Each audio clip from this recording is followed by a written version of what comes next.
Hi everyone, it's me Ariane and welcome to Stories of Life.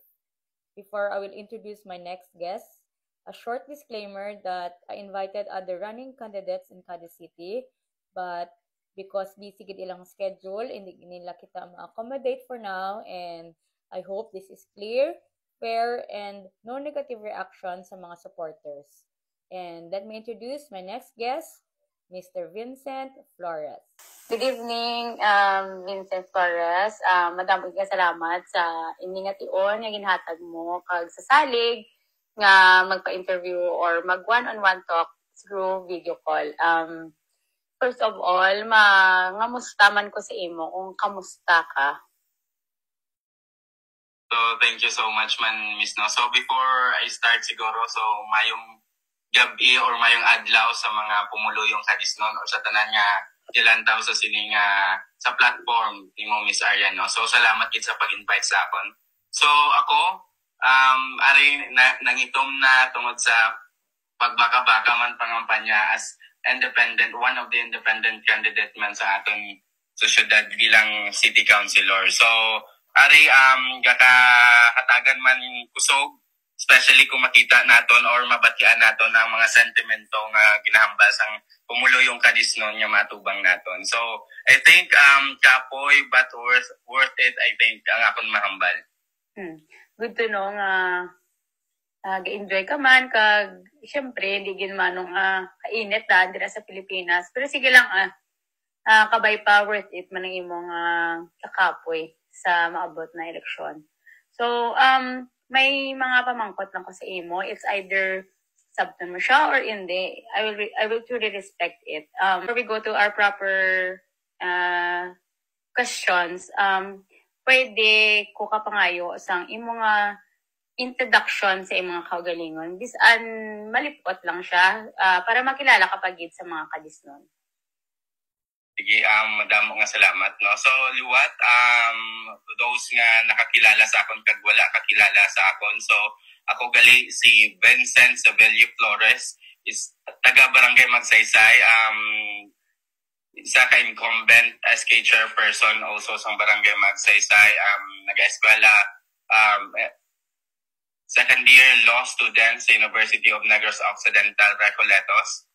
And also, nag-graduate ko sa akong nga college with a bachelor degree of political science with certificate of international studies and public management, and also kaluyan nga nakagraduate kita dira bilang summa cum laude, and also nag-graduate man kita halin sa elementary to senior high school as an academic honors halin pa sa una.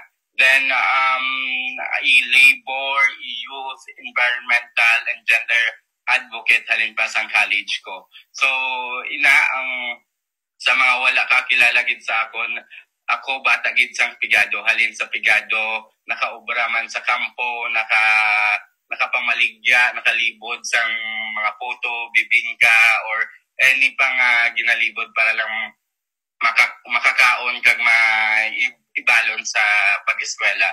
Naka-struggle man sa pag-eskwela, nagyan man naton nga kung kisaway way kita balon sa aton nga pag-eskwela, and also any pang mga involvement sa mga organizations. I've been also a volunteer sa iban nga mga organization, hindi lang diri sa Cadiz but bilog Pilipinas. Most especially sa labor naton nga mga organization and urban poor nga mga organizations. Madamo gid nga salamat. Thank you. What a beautiful story, no? At least wala naging hindrance ang kapigaduhon nga makagraduate ka sa political science, bachelor in political science, and imagine cum laude pa. So, kanami gitumatian nga isa ka sa mga kabataan nga gapursige nga makatapos ang pag-eskwela bisan ano kabudlay sang hamon sang kabuhi nga hindi man tanan magaan tsansa nga maka-eskwela nga well off. So kabay pa nga ining siguro amo ning imo nga naging motivation sa imong kabuhi, no? So kamaayo gin nga nabatian namo ng imo nga kumbaga ang imong background stories, story I mean, sa imong mga pagkasugod-sugod sa eskwela. And my second question is, what motivated you na magpadalagan as counselor from SK Council? So, grabe, amo ginang kalabanan niya mga pamangkot man sa akon as one of the youngest ang pinakahubi nato nga nagpadlagan. First time sa syudad sang Cadiz nga nagpadlagan, independent nga pinakahubi nato nga counselor. So, they always ask me nga ako no nga ara ka man sa SK nga nagpadlagan ka pa as city councilor. I believe na aside sa story ko, my life story, aside from that, ang struggles, ang tanan niya mga na-experience ko sa akong nga kabuhi, and also, gina-experience man sang bilog, hindi lang sang pumuluyong Kadisnon, but also sang bilog Pilipinas.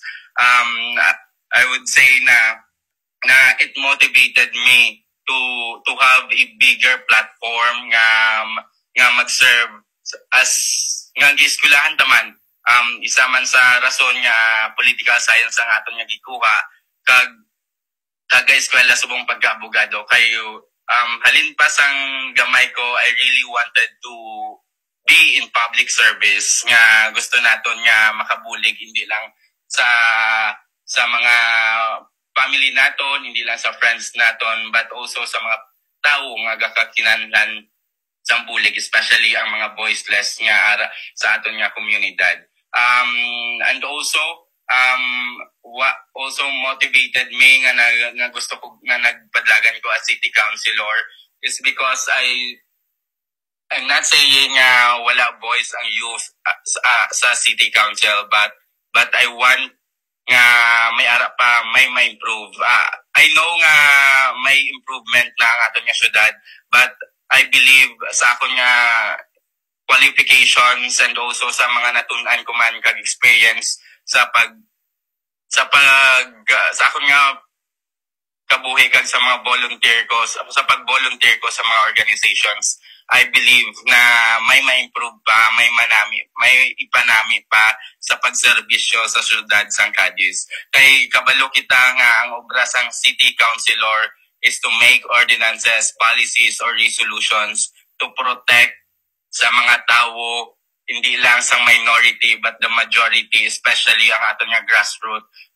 Ang grassroots naton nga ginamin ko is ang aragid sa mga kubos, sa community, sa urban poor, especially ang aton nga sektor, ang akon nga one of my focus nga platform or agenda or priorities nga project ko as running as a city councilor man. Kung kaluyan nga pag-augyunan kita sang pumuluyong Kadisnon. Thank you so much for that answer, no. At least bisan bata ka pa, so kabalo ka gid sa imong gusto nga matupad sa imong kagalingon na batyaga mo na qualified ka as a counselor. So hoping no mapabatian ini sa mga Kadisnon kag ma-evaluate ang imong qualification as a running counselor. So nasabat mo na ang few of it, but if elected, ano ang imong mga prioridad na mga plano kag proyekto bilang isa ka counselor na sa mga Kadisnon na matyag mo makabulig sa komunidad? Yes, thank you so much for sa mo nga question, Miss No. So, as I said, as a city councilor, mga ordinances and policies or resolutions ang isagid sang obra sang a city councilor. So, if entrusted with that position or sa sininga position as city councilor, one of my focus or priorities or nga project is sa inclusive and responsive programs for all sectors. Kay I believe nga bisan makita na sa mga pumuluyong Kadisnon ang ginapangatag ko nga flyers is ang makita gina nila ang ordinance nga benepisyo ang mga sektor, especially ang sa diri sa syudad sang Cadiz nga mga sectors. So focus ko nga mga ordinances and policies is to protect and to give priorities nga mahatagan man tingog ang aton mga sektor, especially ang aton tricycle operators, drivers associations or TODA, and also to our farmers, fisher folks, vendors, aton nga mga LGBTQIA plus community and also sa aton nga mga senior citizen, PWDs, and other pa nga mga sector, especially man ang labor sector nato ng mga workers naton nga. Hindi man naton pagkalimtan nga kung wala ang labor sector naton, ang aton syudad, hindi man maging amunika first class city kung wala nga ang mga importante nga mga tao sa sini nga syudad. Thank you sa mga pagsabat. So, may plano ka na, may ara ka mga priorities. So, importante gina kay syempre ang imong nga pagpadagan hindi man sa kaugalingon mo kundi para sa kadamaan sa mga kadisnon. So, I hope mabatian man ni nila kag mabala man nila nga IT bisan 24 anyos. May plano, may gusto nga maubra bilang isa ka counselor. And another question is, if elected, ano ang matiyag mo nga nakagabagay sa imo na committee kung magaan siya bilang counselor? I think any committees I can engage naman or I can handle naman any committees.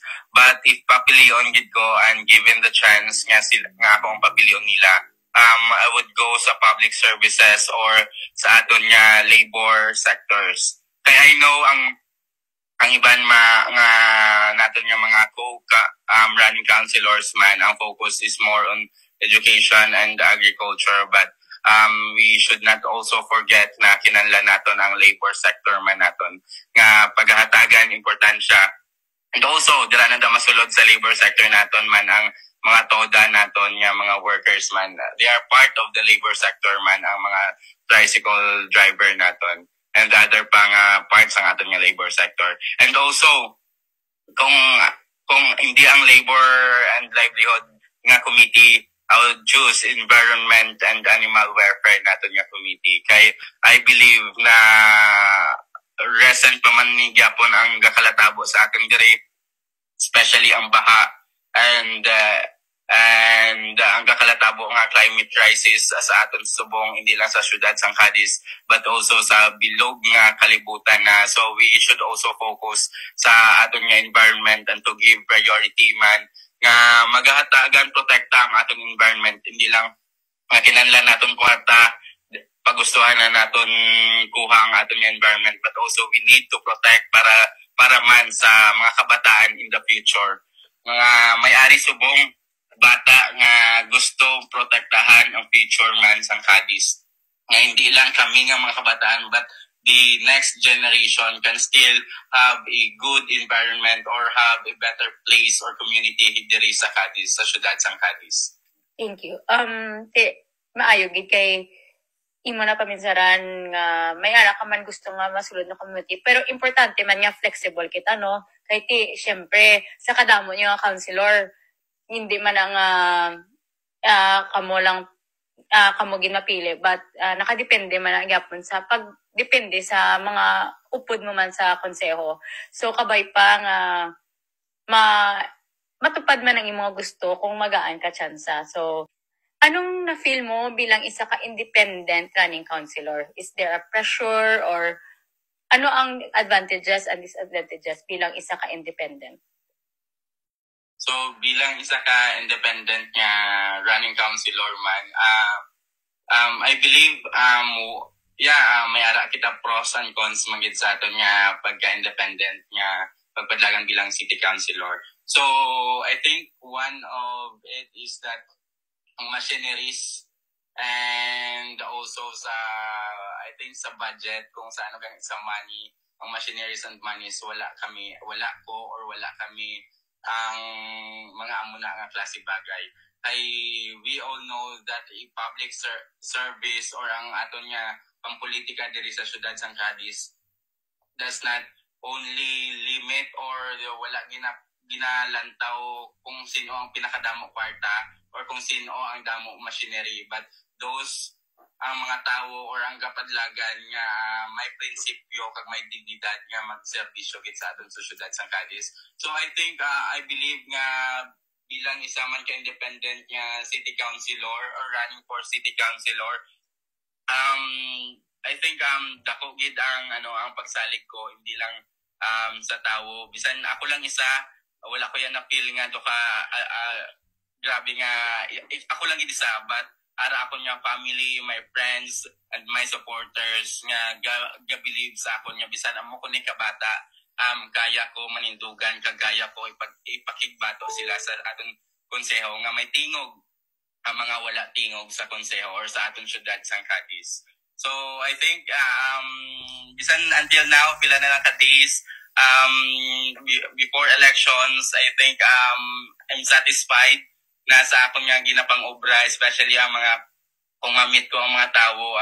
I'm happy, gadugang ako niya, ga-boost sa akong nga confidence, especially bisan damo threat or anything nga gakalatabo sa akon, but ginalantaw ko lang na as a positive kag gina-reflecta nga kinanlan naton nga manindugan kay kung magpadala kita sa ila, there will no hope man sa iban man nga tawo kung subong pa lang magahipos na ang kabataan nga kabalo kita nga may makagto nga barangay mo schedule kay dira ang imo nga layway man nga makapagusto ka as independent councilor.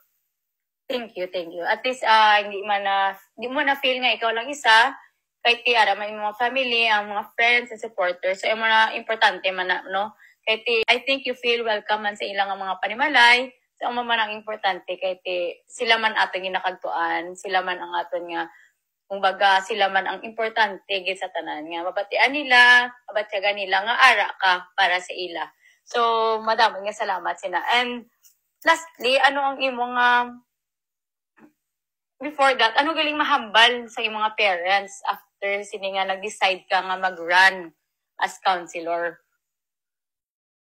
So, I think ang nahambal sa akong nga parents sang nag-decide ko, I think grabe ang question pa, like even my family question nga nag-decide ko padlagyan as city councilor nga do ka grabe ang handom mo nga as ara ka lang sa barangay, representative ka lang sa youth sa barangay, nga gusto mo na magdagan sa amo na nga level nga sanay kita sa traditional nga politics diri sa aton sa syudad sang Cadiz, nga kung sino ang may kwarta kag kung sino ang kilala kag do ka arang damo family, sila lang makapadlagan. But I convinced them man nga kaya ko kaya naton panindugan ang aton nga desisyon kay kung wala or kung hindi ako sino or kung hindi subong sano,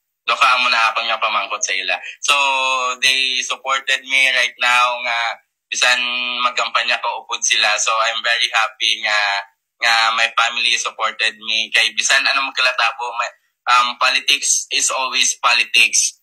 Family very supportive sa akong subong.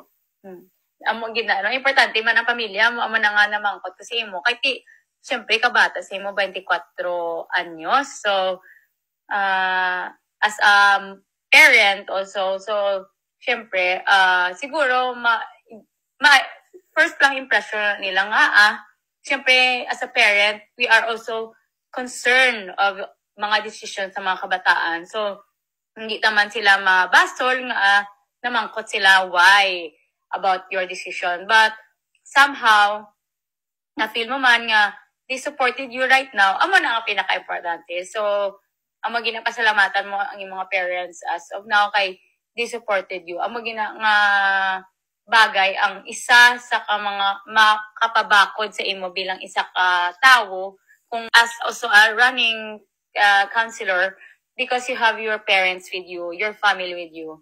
So lastly, may I ask, what is your message or mensahe nimo para sa mga kadisnon? Madamong nga salamat. So last na lang question na. So I thought nga damo pa question. So sa mga pinalangga ko nga pumulo yung kadisnon, wherever you are or kung sa diin ka man nga lugar subong, as yun kabalo ka nga ikaw kadisnon nga gapamati subong. So I believe that leadership is not about what you can gain, but what you can give sa especially sa aton sa pumuluyong kadisnon. So this election, I may be the youngest. You may or lantawon nyo ko nga pinakabata nga do ka hindi ko kaya ang konseho, but try to look for a bigger picture. Lantawan nyo ang mas lapad or mas dako pa nga picture nga ang amuni nga bata nga first time nga nagapadlagan sa aton sa syudad sang Cadiz nga nagapanindugan para sa kamaayo man sang aton sa syudad, hindi lang subong but also for the future generation or for our future diri sa syudad sang Cadiz.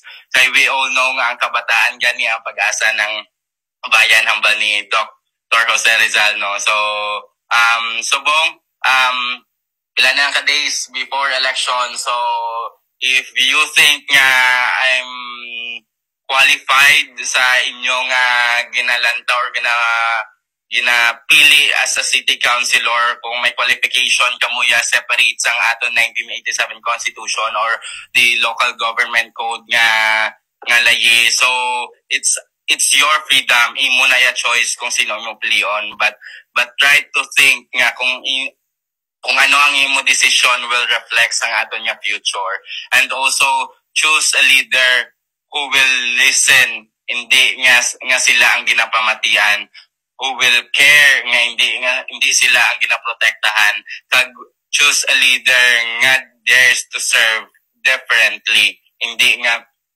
ga-serve sang traditional nga pang-politika diri sa syudad sang Cadiz. So I may be the youngest, but don't forget and don't underestimate kuno ang mga kabataan subong, kay we already evolving man as a generation, as our generation is evolving. So ang mga kabataan subong may mga fresh and kaya na manindugan sa aton diri sa syudad sang Cadiz.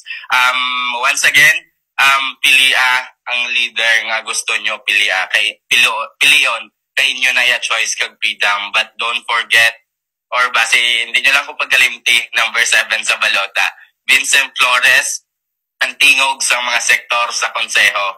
I know na kabataan ang kadalagan. So vote wisely or vote smart, kay kabalo kita nga ang ginahatag nila subong or ang mabaton ninyo subong during campaign period or sa pakagto election is just for pila ka days or one day lang, hindi gid magpadala kag hindi gid magkahadlo, kay we are all equal sa sine nga tion.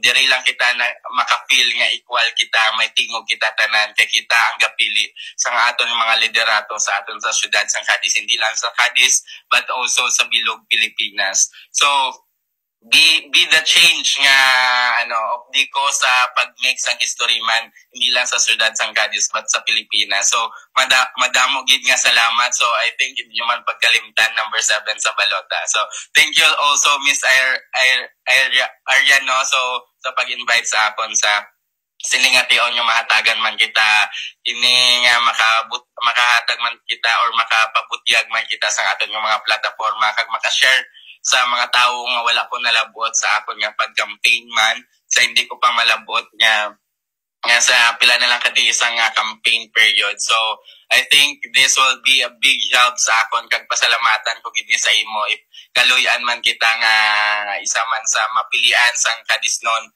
nga maging city councilor nila. So madamo gid nga salamat Miss Aryan.